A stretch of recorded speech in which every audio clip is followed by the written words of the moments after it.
Oi, punters. Hey, did you see those dodgy American politicians trading stocks in the corporations that they're meant to be passing laws for? Yeah. Thank goodness our politicians aren't that corrupt, huh?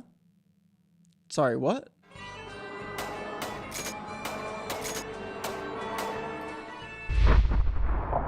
So, 97 members of Congress reported trades in companies influenced by their committees. So here are some Congress people in America who are sitting on committees that are passing rules, making legislation for corporations. And while they're doing that, they're trading stocks. So I believe there's a term for this. Is it trading on insider information? I don't know. Sure as hell looks like it. 97 current members of Congress bought or sold stock, bonds, or other financial assets that intersected with their congressional work or reported similar transactions by their spouse or dependent. Oh, I didn't tell my wife to sell those shares just before we passed that piece of legislation that would make those stock prices tank. Would never do such a thing. Apparently 97 Congress people in the United States would do that. I am so glad that this kind of open corruption does not take place in Australia. Oh, sorry. The company they keep, where MPs invest. 50 politicians, or 22% of the parliament, own shares in publicly listed companies, and at least 39 have spouses or dependent children with shares too. Well, apparently here in Australia, there is no prohibition on MPs or their family members holding shares. But apparently, this could potentially create a conflict of interest or raise questions about whether inside government information is being used for some share trades. I mean, it might just appear that way. It certainly isn't happening. Sorry, punters. Hate to break it to you. Aussie politicians, much like these dodgy American politicians, turns out own a lot of shares in a lot of different companies while they make the rules for said companies. Now, in a lot of these industries, the rules that the government makes almost directly determines the type of profits that the company can get. So surely the shares that these politicians own are not in these highly concentrated sectors where government decisions determine the profitability. Mining, banking, retail, telecommunications, energy. Is it just me, or are these the industries that we Aussie punters are getting scammed by the most? Record insurance prices, record energy prices, household energy bills going up. The world's most expensive gas when we're one of the world's top gas exporters. Barely taxing oil and gas. Coal and gas getting subsidies and paying no royalties. Commonwealth Bank stealing workers' wages. Commonwealth Bank money laundering. Oh, well, that's not good. All at the same time, communication companies record profits, bank record profits, insurance companies record profits, energy companies record profits, banks record profits. Hang on a minute. These are the exact sectors that our politicians seem to own a hell of a lot of shares in. Now you tell me, punters, conspiracy or coincidence? Let's take a look at the website openpolitics.au. I recommend you taking a look. The mining sector is the clear favourite with MPs and their families. I wonder why. Representing nearly a quarter of all holdings, mining shares are spread across 65 companies with three of the largest: BHP, South 32, and Lynas Rare Earths. Haven't heard of a few of those.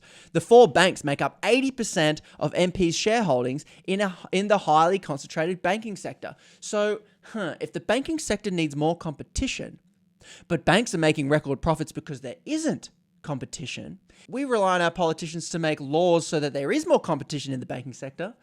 It's almost as if these politicians who hold lots of shares in banks don't want there to be more competition in the banks. Weird. While in retail, there's a preference for supermarket duopolies. No way! Woolworths and Coles, parent company, Wesfarmers.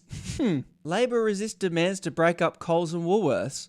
So here is a bunch of politicians who own shares in various different companies and some of the roles that they've taken up within the government. These politicians are wandering around having conversations with lawmakers and legislators, individually voting on different pieces of information, with the outcome of which determining the fate of some of these companies' profitabilities. And they are trading stocks whilst they have access to information that you and I don't have access to. But obviously not all politicians are doing it. So let's take a look at some of the dodgy politicians that are doing this on the regular. Ted O'Brien, let's take a look at his mug. We've got to get a good look at him. So he's the Liberal National Party of Queensland. This is what a politician selling you out looks like.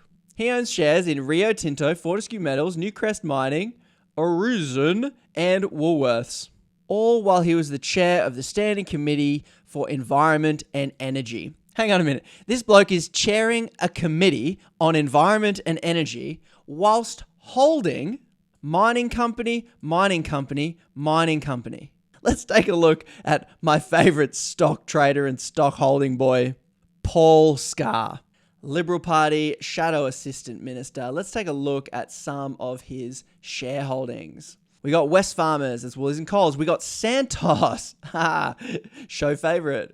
We got Rio Tinto. We got more mining companies. We got Coles. We got ANZ. We got the banks. We got Energy Australia. We got Origin Energy. Surely I would not be able to predict how this politician, Paul Scar, votes just by looking at his share portfolio. No, I wouldn't be able to do that. He certainly wouldn't be voting for offshore oil mining. Oh, there it is. He wouldn't want to privatise a lot of government services. Oh, yes, he does. He wouldn't vote almost exclusively for approving and supporting any kind of mining that happens in Australia.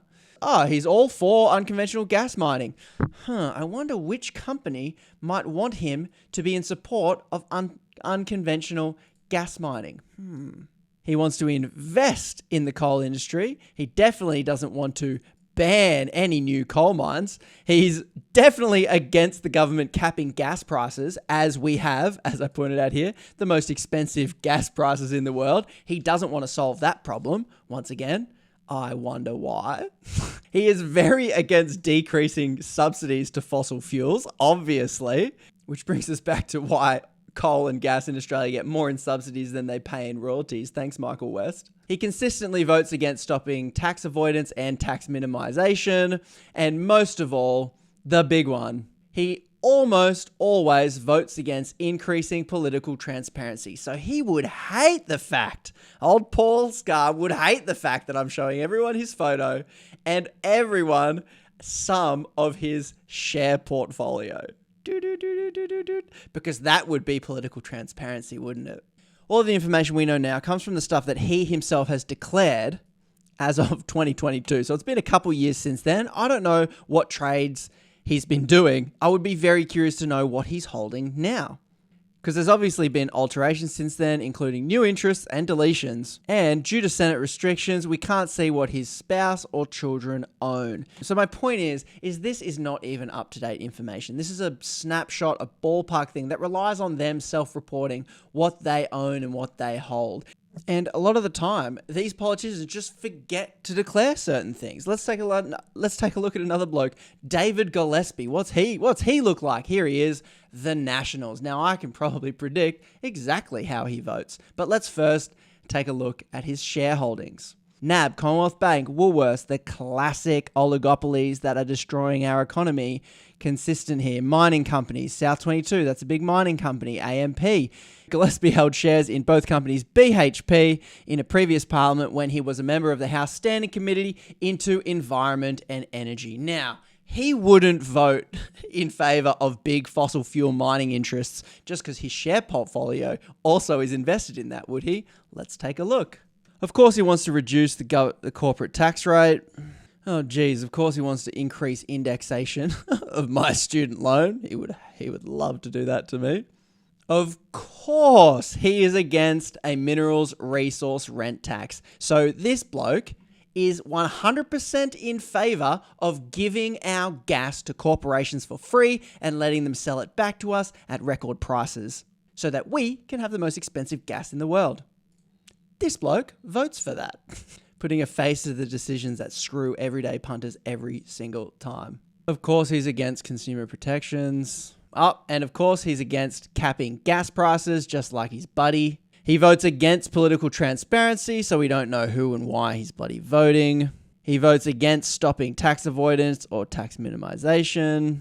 So no surprises there from Nationals representative David Gillespie. Clearly, there should be some rules against this. Are there any rules against it? Well, the bare minimum Albanese government that always does the bare minimum when it comes to stuff like this. The Albanese's ministerial code of conduct, it's just a code, just a set of guidelines that we can follow, recognises that shareholdings of family members can create conflicts of interest. Thanks, Albo, for recognising that. In section 3.15, it requires ministers to encourage family members to dispose or don't invest in shares in companies which operate in their area of responsibility. So the guideline says, hey, just encourage them not to. Hey, could you please not trade on the information I've just given you? Could you maybe, it might make me look bad. They just have to, I've encouraged you not to. So, I mean, go ahead and do it. I encourage you not to. That's the extent of the rules we have around this sort of thing. All of these sectors are absolutely destroying our economy, making everything really expensive while they're getting record profits. The government is in the position where it has to protect we, the punters, because these are monopolistic industries that require government intervention to stop exploitation of their own market power. And if the government doesn't step in, what happens is that we end up paying record prices for things. Inflation goes up. We pay the price for that as well. So there may be a clear reason as to why it seems as if the politicians, Labor included, are doing nothing to solve the root cause of all of these problems in mining, banking, telecommunications, energy, insurance, and healthcare. There might be a reason, and housing's on here too. These politicians seem to have an incentive to not solve the problem because some are invested in making money out of the problems that we have from these industries. So we are well on our way to the dystopia that is the corrupt United States. We are well underway. Sorry about that depressing piece of news today, punters, but massive thanks to We the Punters over on Patreon. They keep me free from the algorithm, letting me make content that I think is important rather than the stuff that just gets the clicks. So if you want to support me, you can head over there. Feel free to share this with any punter that doesn't know just how scammed we're getting. I've also got a podcast, releases every Wednesday. You can check that out, Punters Politics. Thanks for watching the video. I'll catch you all in the next one. Cheers, punts.